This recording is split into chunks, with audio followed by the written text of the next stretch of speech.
Viewers, स्वागत है आप सभी का मेरे यूट्यूब चैनल स्कूल ट्यूशन गुरुजी में। आज हम बात करेंगे कार्यपत्रक 47 के बारे में, जो कि किस अक्टूबर के लिए जारी किया गया है। ये कक्षा 9 का विज्ञान विषय संबंधित कार्यपत्रक है और हमारा पाठ चल रहा है उत्तक, जिसमें अब तक हम जंतु उत्तक और पादप उत्तक के बारे में पढ़ चुके हैं। पादप उत्तक में विभाजित उत्तक और दूसरा जो उत्तक हमने पढ़ा था वह था कौन सा, सरल स्थायी उत्तक। तो इन सब के बाद हम आज पढ़ेंगे एपिडर्मिस के बारे में।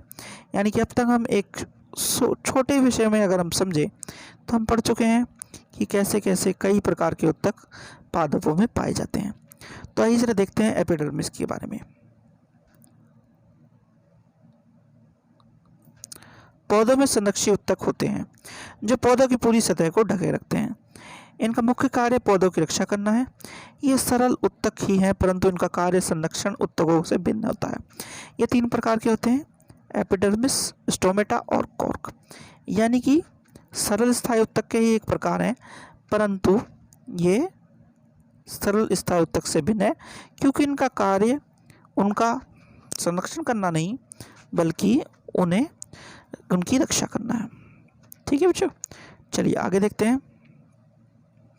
आगे है एपिडर्मिस। सबसे पहला जो प्रकार है वह है एपिडर्मिस। पौधों के सभी भाग जैसे फूल, पत्ती, तना और जड़ की बाहरी सतह कोशिकाओं की एक परत से ढकी होती है। इस परत को एपिडर्मिस कहते हैं। एपिडर्मिस की कोशिकाएं चपटी होती हैं। तो क्या कह रहा है ये, पूरा का पूरा लगभग भाग, सभी भाग जो हैं जैसे कि फूल, पत्ती, तना, जड़, बाहरी सतह कोशिकाओं की एपिडर्मिस परत से ढकी होती है और ये एपिडर्मिस की कोशिकाएं चपटी होती हैं। फिर है ये पौधों के बाहरी भागों पर जल प्रतिरोधी परत बनाती है जैसे क्यूटिकल कहलाती है। मरुस्थलीय पौधों में ये मोम जैसी जलरोधी पदार्थ बनाते हैं जैसे कि क्यूटिन कहते हैं, जो पौधों की जल हानि और परजीवी कवक से रक्षा करती है। तो ये क्या करती है, ये स्थिति और जगह के हिसाब से अपने आप को ढालती है। यानी कि अगर जल प्रतिरोधी काम करना है तो जल प्रतिरोधी परत बनाएगी क्यूटिकल के रूप में, और अगर उसे जल रोधी काम करना है तो वह काम कैसे करेगी, मोम जैसी एक परत बनाएगी जिसे क्यूटिन कहते हैं, और जल की हानि और परजीवी कवक से किसकी, पौधों की रक्षा करती है। फिर एपिडर्मिस का क्यूटिकल वाष्पोर्जन को नियंत्रित करता है। तो ये क्या करता है, वाष्पोर्जन को भी नियंत्रित करता है, यानी ट्रांसपिरेशन को भी नियंत्रित करता है। फिर है जड़ों की एपिडर्मिस कोशिकाएं पानी को सोखती हैं। इस कार्य के लिए उनमें बालों जैसी प्रवध होती हैं जिनसे जड़ों की पानी सोखने की क्षमता बढ़ जाती है। यानी कि एपिडर्मिस का एक काम क्या है, ये पानी को सोखने में भी कार्य करती हैं क्योंकि ये बालों जैसा एक स्ट्रक्चर या प्रवध स्ट्रक्चर बना देती है जो जड़ों के पानी सोखने की क्षमता को बढ़ाता है बच्चों। ठीक है, चलिए अगर आगे देख लेते हैं। आगे स्टोमेटा या रुद्र। पत्तियों के एपिडर्मिस के छोटे छोटे छिद्र होते हैं जो स्टोमेटा या रुद्र कहते हैं। यानी कि पत्तियों का ये भाग जिसमें छोटे छोटे छिद्र होते हैं या रुद्र होते हैं वह स्टोमेटा या रुद्र कहलाते हैं। फिर है इन्हें वक के आकार की कोशिकाएं घेरे रहती हैं जिन्हें रक्षी कोशिकाएं कहते हैं, जिनका कार्य रुद्र को बंद एवं खोलना होता है। तो इनका कार्य क्या होता है, इनका कार्य होता है, ये जो रुद्र जैसी कोशिकाएं हैं इनका कार्य खोलना और बंद होना है। ठीक है बच्चों, जरूरत के हिसाब से। फिर स्टोमेटा का कार्य वायुमंडल में पौधों में गैसों का आदान प्रदान और वाष्पोर्जन करना है। तो इनका कार्य क्या है, पौधों में वाष्पोर्जन करना है। ठीक है बच्चों, और गैसों का आदान प्रदान करना। फिर है कॉर्क। पौधों की लगातार वृद्धि के कारण जड़ और तने में मौजूद एपिडर्मिस एक दूसरे उत्तक कॉर्क में बदल जाती है। तो ये क्या बदल जाती है, पौधों में वृद्धि के कारण उत्तक कॉर्क में बदल जाती है। ये पौधों में बहुत सी परतों वाले छाल का निर्माण करती है। तो ये क्या करती है, बहुत से पौधों में परतें जब होती हैं तो उसमें छाल का निर्माण करती है। कॉर्क की कोशिकाओं के बीच सबनिन नामक रसायन के जमाव के कारण कोशिकाओं की भित्ति मोटी हो जाती है।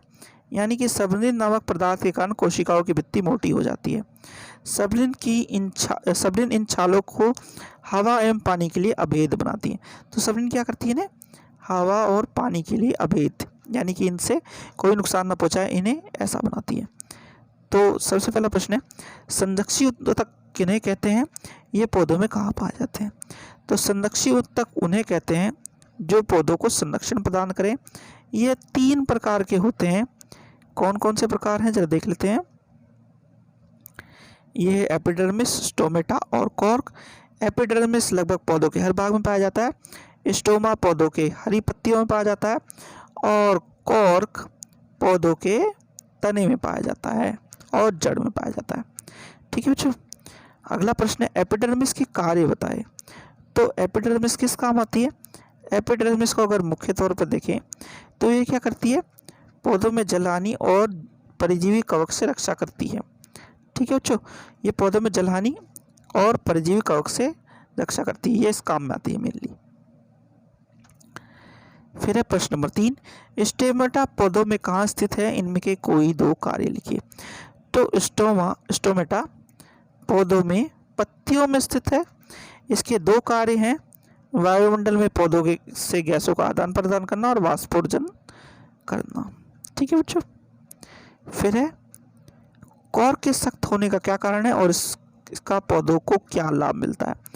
तो कॉर्क के सख्त होने का कारण सब्लिन नामक रसायन का जमा होना है और इससे इसके क्या लाभ मिलता है?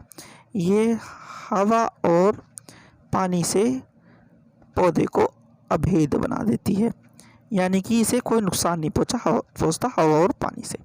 ठीक है बच्चों, तो ये वर्कशीट होगी बच्चों आपकी कंप्लीट और वीडियो भी। आशा करता हूँ आपको वीडियो अच्छी लगी होगी। अगर वीडियो अच्छी लगी हो तो चैनल को सब्सक्राइब करें, वीडियो को लाइक करें, शेयर करें। Thank you.